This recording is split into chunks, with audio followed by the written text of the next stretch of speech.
हो गया, 8 साल 6 महीने हो गए। महाराष्ट्र में वैसे पानी की तो कमी है नहीं,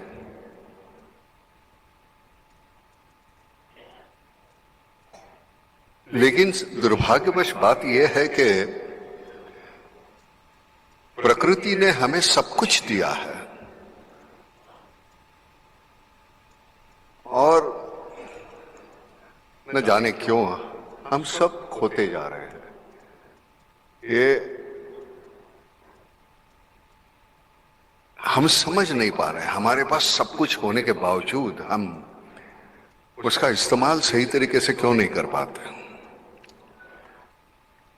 तो 8.5 साल पहले नाम फाउंडेशन के माध्यम से हमने वाटर कंजर्वेशन का काम शुरू किया।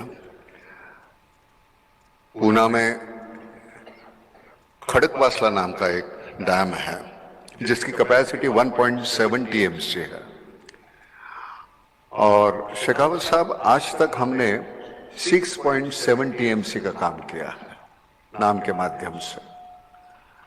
ये इसलिए नहीं बता रहा हूं कि कितना बड़ा काम है, पता चले कि एक सामान्य व्यक्ति एक कुछ अगर शुरू करती है तो कितने बड़े क्वांटम का काम हो सकता है।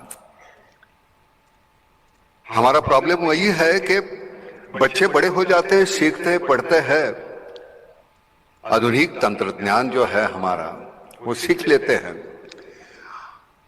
और फिर दोबारा गांव की तरफ लौटते नहीं, शहर में बच जाते हैं। ये सबसे बड़ा नुकसान है हमारा। पुराने सिरे से अगर हम खेती करते रहेंगे तो हमारी खेती उतनी उपज हमें मिलेगी नहीं, हमको नए सिरे से खेती करनी पड़ेगी।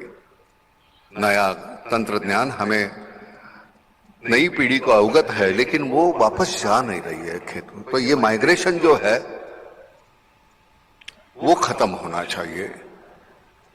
अगर ये माइग्रेशन रुकता है तो मुझे लगता है कि हमारे गांव हैं वो समृद्ध हो जाएंगे। मैं खुद गांव खेड़े में रहता हूं, आज भी काम के सिलसिले में जब आता हूं तो शहर में आना पड़ता है, लेकिन बड़ी दिक्कत होती है, शहर में दम घुटने लगता है। दीवारों में रहते हैं हम, मैं, मेरी बीवी, मेरे बच्चे, मेरे माँ बाप, खैर आजकल तो माँ बाप भी नहीं। तो हम इतने सीमित हो गए हैं। जो कल हमारे सामने हमारा एक पड़ोस था, अगर घर में, बगल के घर में अगर कुछ पकता था तो एक कटोरी हमारे घर में आ जाती थी, हमारे यहां पकता था तो वहां जाती थी, लेकिन वो सब कहां गायब हो गया। बड़े सिरे पे हमें सोचना पड़ेगा। 35 थे, 135, 140 हो गए हम। सोर्सेस वही है, सीमित है। शेखावत साहब, हम सभी बातें करते हैं, बाकी आबादी की बात कोई नहीं करता। दिन ब दिन बढ़ते जा रही है, बढ़ते जा रही है, वो सीमित होनी चाहिए, क्योंकि वो सीमित नहीं रहेगी तो एक दिन, अब जमीन वही, पानी वही, उतना ही, सब कुछ इतना ही है और हम इतने हो जाएंगे तो कैसे चलेगा। और पानी एक ऐसी चीज है, उसके अलावा कुछ नहीं हो सकता। जमीन जमीन रहेगी, अगर उसके ऊपर पानी डालो फिर वो हरी हो जाएगी। पानी के अलावा कुछ नहीं है, सही मायने में जीवन है पानी। हमारे प्रोफेशन में हम नाटक सिनेमा में काम करते हैं, वहां तो अलग अलग तरह के किरदार निभाते रहते हैं।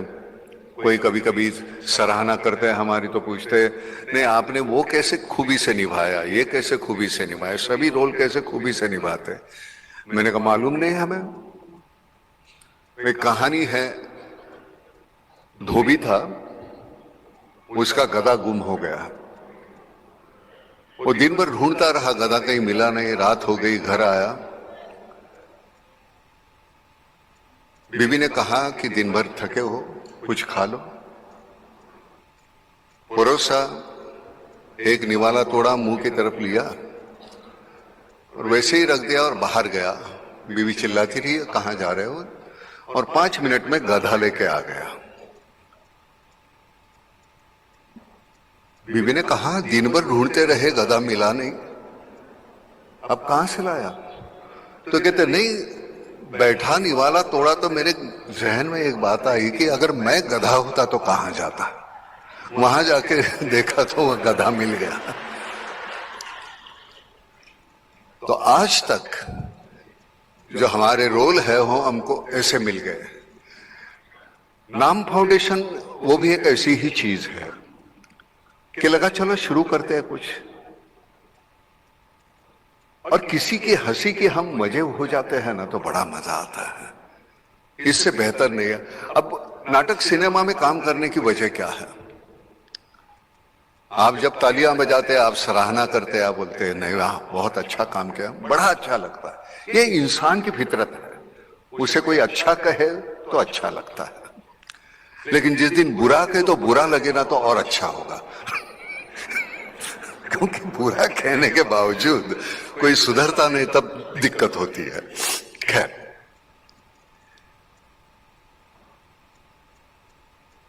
उस दिन हम ऐसे ही, हमारे महाराष्ट्र के मुख्यमंत्री शिंदे साहब और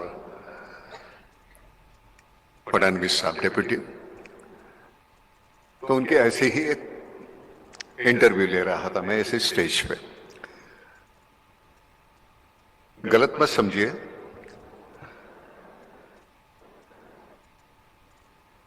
राजा हमारे यहां तो राजा जाते नहीं है, लेकिन परदेश में जैसे राजा रानी फिशिंग को जा रहे हैं।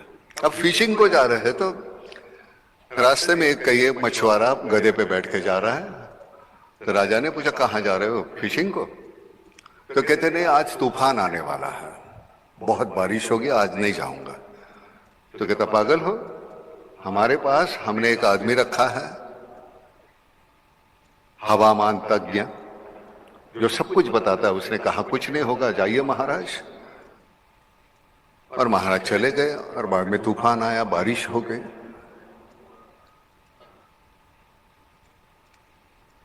महाराज ने वो जो हवामान जो तज्ञ रखा था, काफी पैसे देके उसको बुलाया, प्रधान को कहा इसको निकाल दो धक्के मार के। और जो मछुआरा था जिसने कल कहा कि वो तूफान आने वाला है, उसको लेके आओ, उसको अपॉइंट करो इधर इसकी जगह। उसको पकड़ के लाए। तो मछुआरे ने कहा महाराज मुझे कुछ नहीं आता, मैं कुछ नहीं जानता। तो कहे परसों तो तूने कहा तूफान आएगा, बारिश आएगी, और सही निकला। तो कहता नहीं, मेरा गधा जो है वो कान नीचे डाल देता है तो मुझे पता चलता है कि ये तूफान आने वाला है। तो खैर चलो निकालो इसको, गधे को अपॉइंट करो। तो वो जो प्रघात चल रहा है वो अभी तक चालू है। जिस दिन वो प्रघात बदलेगा, पानी का प्रॉब्लम मिट जाएगा।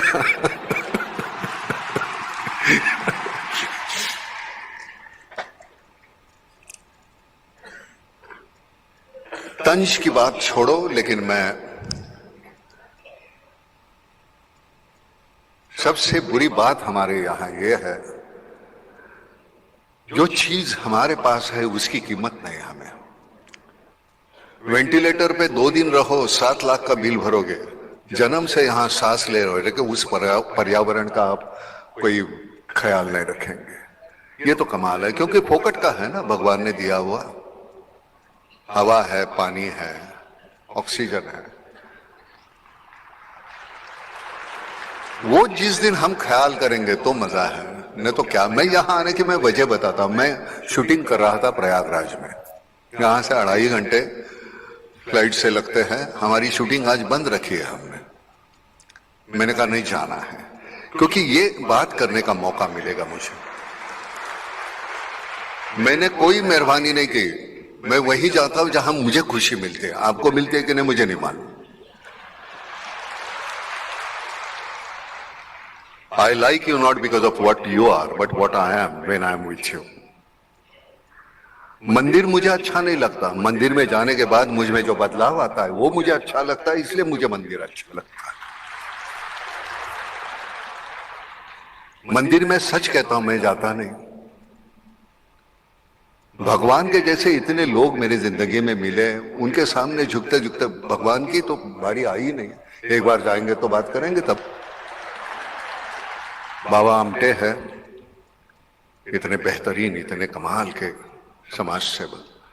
और क्या चाहिए, हमारे इर्द गिर्द इतने ऐसे लोग हैं जिनके छूने से भी हम में इतना बदलाव आ गया।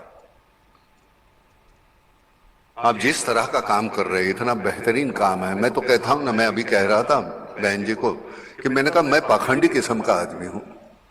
हम कहीं जाता नहीं, कोई बात कहीं कोई कुछ बात किसका ख्याल ही नहीं किया। बिल्कुल जंगली का जंगली रहा, जैसे था वैसे, गांव खेड़े का वही हूं। और मैं खुश हूं। आज गांव खेड़े में जब रहता हूं तो वहां दीवारें नहीं है।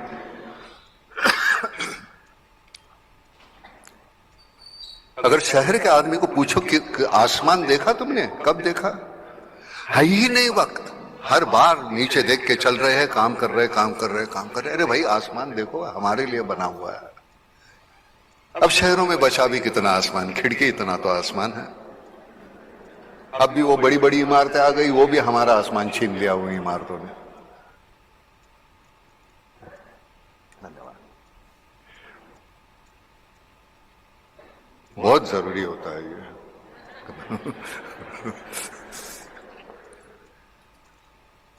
तो कहीं यहां मैं मेहमान करके नहीं आया हूं। मुझे लगता है जो काम मैं कर रहा हूं, करने की कोशिश कर रहा हूं, मैं अकेला नहीं। हमारी यहाँ शिप्रा माथुर, जो हमारे राजस्थान से, जयपुर से है, जो हमारी ट्रस्टी है और बहुत बेहतरीन काम करती है। जिस तरह से वो बात करते हैं मुझे नहीं आती करने। हम तो कैसे मुंतशिर जैसे लोग लिखते हैं और बोलते रट के, समझे कि नहीं मनोज? ये जो है ये ओरिजिनल लोग हैं। लेकिन काम जब करते हो ना, तो तुम्हें अगला शब्द कौन सा है, कौन सा पुकारना है, कौन सा बोलना है, उसकी सोच नहीं करनी पड़ती। वो आ जाता है क्योंकि वो काम बोलता है, आप नहीं बोलते। शेखावत साहब, अगले मालूम नहीं अगले बार आप हमें कब बुलाओगे। मेहमान के तौर पे मत बुलाइए। गांव खेड़े में हमको जाने दो, जहां जहां दिक्कत है वहां का काम करना चाहेंगे हम। वहां पानी कैसे लाया जाए उसके बारे में हम, तो आप यहां से शिप्रा जी, सभी के युवराज, उतनी मेहरबानी करना, जहां जहां उनसे मिलके बता देना। और जितनी हमारी औकात है हम काम करने की कोशिश करेंगे। और आपके ऑर्गेनाइजेशन को मैं कहता हूं कि मुझे अपना समझिए और मेहमान करके मत बुलाइए। नहीं आएंगे, हमें अपना समझ के बुलाएंगे, बार बार आएंगे हम, और सही काम के लिए। मैं लगातार बहुत बोलते रहूंगा, क्या है कैसे किससे। सिर्फ आखिर की एक बात बोलता हूं। शुरुआत ऐसे हुई है कि महाराष्ट्र में, हालांकि सही हर जगह, जो किसानों की आत्महत्या है, तो हमने कुछ पैसे जमा किए थे गाड़ी लाने के लिए, नई गाड़ी। और शाम को हम टीवी देखते बैठे थे तो एक किसान ने आत्महत्या की और उसकी फैमिली का इंटरव्यू चल रहा था। माँ, बाप, बीवी और 2 बच्चे। उनके चेहरे पे, आंखों में, मेरा बाप मर गया, मेरा मियाँ मर गया, मेरा बेटा मर गया, ये दुख से ज्यादा भूख थी शाम की। शाम को क्या खाएंगे। उस वक्त लगा कि जो हम गाड़ी लेंगे उसके बजाय ये पैसे अगर हम उनमें बांट दें तो कम से कम एक तसल्ली होगी मुझे कि मैंने अपना काम किया। काम वहां खत्म नहीं हुआ। मेरे दोस्त है मकरंद अनासपुरे, उन्होंने कहा वो सब चेक डिस्ट्रीब्यूट करने के लिए आप आ जाइए पहले दिन।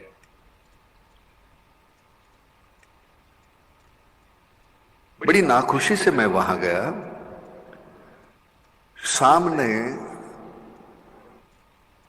250 250 बच्चियां बैठी है, विधवा, जिनके मियां ने आत्महत्या की थी। देखने के बाद महसूस हुआ कि ये काम एक 200-400 चेक देके खत्म होने वाला नहीं है। ये अविरत चलना ही चाहिए और वहां से वो शुरुआत होगी। आपको कह देता हूं, जब हमने ये कह दिया कि ये काम करना है, महाराष्ट्र के लोगों ने वहां बंबई पूना 2 महीने में 60 करोड़ रुपए दे दिए। 60 करोड़। ऐसी बात नहीं कि शहर के लोगों को, गांव वाले लोगों की चिंता नहीं है, लेकिन उनकी अपनी उनकी रोजमर्रा की जिंदगी है, लेकिन उसमें से भी वो जितना करना चाहते हैं उतना करने की कोशिश कर रहे हैं। तो हम अपने सिरे से, अपने तरीके से जितना कुछ कर पाएंगे, तो ये जो है क्षिप्रा जी, सबके सामने मैं कहता हूं, ये आपकी जिम्मेदारी बनती है। अब इनसे मिलिए और वो आगे हम काम ये शुरू करेंगे, क्योंकि नाम फाउंडेशन का काम जो है वो महाराष्ट्र के लिए अब सीमित नहीं है, वो यहाँ राजस्थान के लिए है, आसाम के लिए शुरू किया है हमने। सो धन्यवाद, थैंक यू।